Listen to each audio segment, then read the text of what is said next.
Professor Mamun, আমি আপনার কাছে আসছি। আমরা দেখলাম যে প্রতিমন্ত্রীর সমালোচনা করে 16 বছরের একটি বাচ্চাকে আটক করা হয়েছে এবং তাকে জেলে পাঠানো হয়েছে। একটু আমি জানতে চাইছি যে 16 বছরের বাচ্চাকে এখানে অ্যারেস্ট করা হয়েছে এবং তাকে যখন অ্যারেস্ট করা হয়েছে সেখানে তার বয়স দেখানো হয়েছে 20 বছর। এত ছোট না কি আপনার মন্তব্য শুনতে চাই, সরকার কি আসলে অস্থির হয়ে যাচ্ছে কিনা? একটা বোধহয় ভুল বোঝাবুঝি একটু ক্লারিফাই করা দরকার। আমি যখন বলেছি যে parliamentary supremacy, I didn't mean constitutional parliament, বলেছি যে ওই যে গণভোট চাপিয়ে দেবে এবং সংবিধান সংস্কার পরিষদকে পার্সপেক্টিভটা নিয়ে আমি কথা বলেছি। আমি আসছি আবার ওটাতে। আরেকটা হচ্ছে যে একটা নোশন কিন্তু খুব, যেমন ভোটের আগে ধরেন একটা ন্যারেটিভ ডেভেলপ করার চেষ্টা করা যে বিএনপি চাঁদাবাজ, বিএনপি ভালো না, এইটাকে মানুষ আসলে অ্যাকসেপ্ট করেনি। এটা অতি বট প্লাস সাধারণ মানুষ মিলে একটা অতি কথনের জায়গায় চলে গিয়ে দেখা গেলো যে জামাতেরও চাঁদাবাজি, এনসিপির চাঁদাবাজি বহু সামনে চলে আসছে। তো বিএনপিটা 500 পাতা, তো জামাতেরটা 300 পাতার ডকুমেন্ট আমরা দেখলাম, এনসিপিটা 200 পাতার ডকুমেন্ট দেখলাম। I have those document in my hands.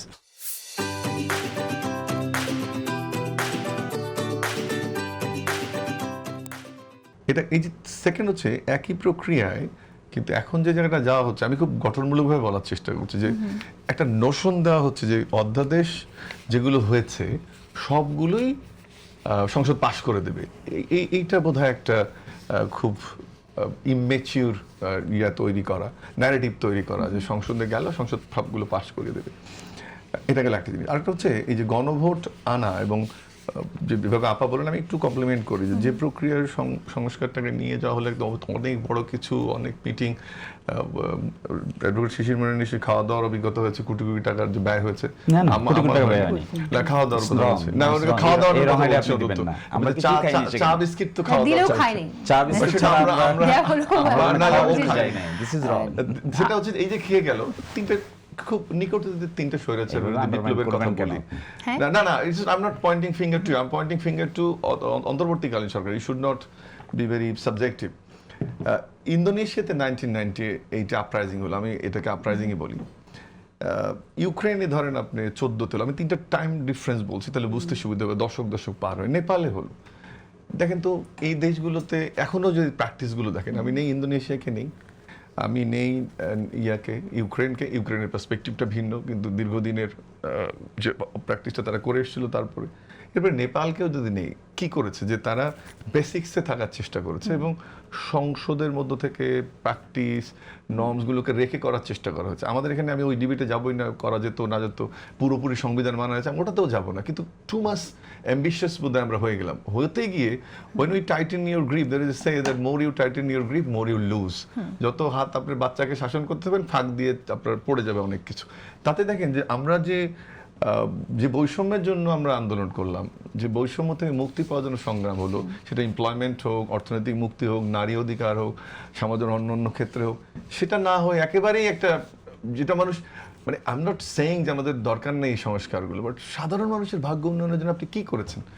And that text me to that issue যে আপনি যেটা বললেন যে পঞ্চগড়ের যে ঘটনাটা অবশ্যই, যদি আমি গতকাল পর্যন্ত ভেবেছিলাম যে এজটা ঠিক আছে এবং সেটা বোধহয় 20, আপনি যেটা বলেন এটা আমি কেবল শুনলাম, it has to B investigated, সেটা হয়ে থাকলে খুবই দুঃখজনক যে পুলিশ যদি এটা করে সেটা ঠিক হবে না। কিন্তু একইভাবে, এবং আমি অত্যন্ত সিম্প্যাথেটিক ওই ঘটনায়, কিন্তু একইভাবে যেটা আমি পত্রিকা আসেনি এবার দেখলাম একটা সোর্স থেকে যে বক্তব্যটা আসছে, এই যে একটা সংস্কৃতির মাধ্যমে এই বক্তব্যটাকে ওখানে নিয়ে যাওয়া হলো, ওই গোষ্ঠীটাকেও একটু জবাবদের মধ্যে আনা যায়।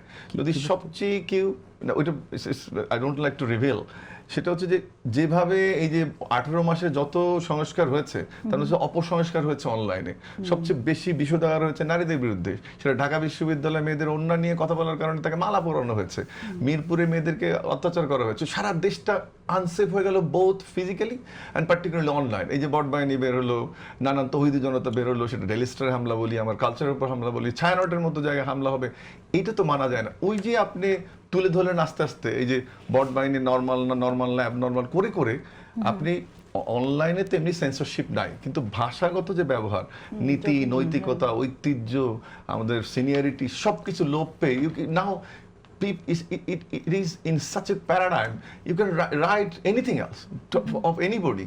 একটা ফটো, কোনো খবর আর বিশ্বাস করা যাচ্ছে না। নেগেটিভ অ্যান্ড পজিটিভ, যে কোনো কেউ দেখলে আমার ছুটে যাচ্ছে একটা গ্রুপ, বুঝতেও পারছে না এটা এডিটেড ইনফরমেশনটা। এবং মোর ইন্টারেস্টিংলি জাসিনাপা, যে there is a theory in communication that internationalization of information and individualization of information.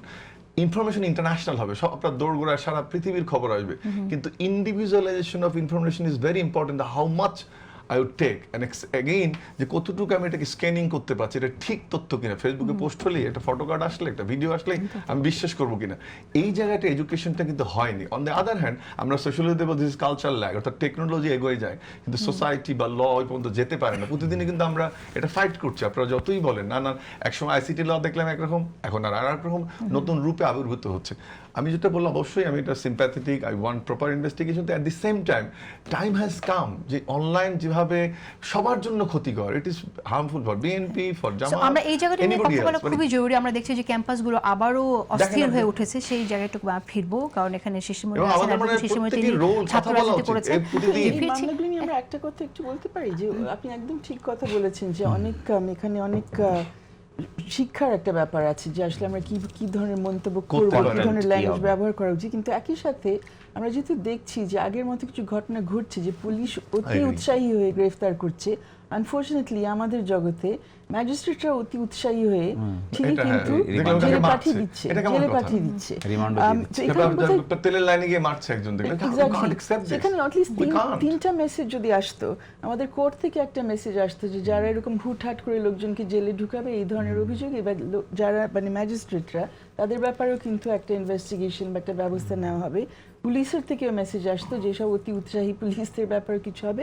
I think রাজনৈতিক দল মানে প্রধানমন্ত্রী থেকে এবং স্বরাষ্ট্রমন্ত্রী ওই জায়গাগুলো থেকে একটা মেসেজ আসা উচিত যে তাদের যে অতি উৎসাহী, তাদের যে দলের সদস্যরা আছেন যারা ঝাঁপিয়ে পড়ছেন, তাদেরকে একটু রেস্ট্রেইন করা দরকার। কারণ এখানে এমন একটি কেস যে পুলিশ অফিসার যিনি দায়িত্বে আছেন তিনি যদি জানান, আমরা এনশিওর করব কি করে, আমরা জানবো কি করে যে পুলিশ অফিসার এটা আসলে কাউকে জানিয়েছেন কিনা, তার ঊর্ধ্বতন কাউকে জানিয়েছেন কিনা এই দায়িত্বটা নেওয়ার আগে, যে বাচ্চাটা 16 বছরের একটি বাচ্চা, তাকে আটক করা হচ্ছে এবং আসলে কি করা উচিত।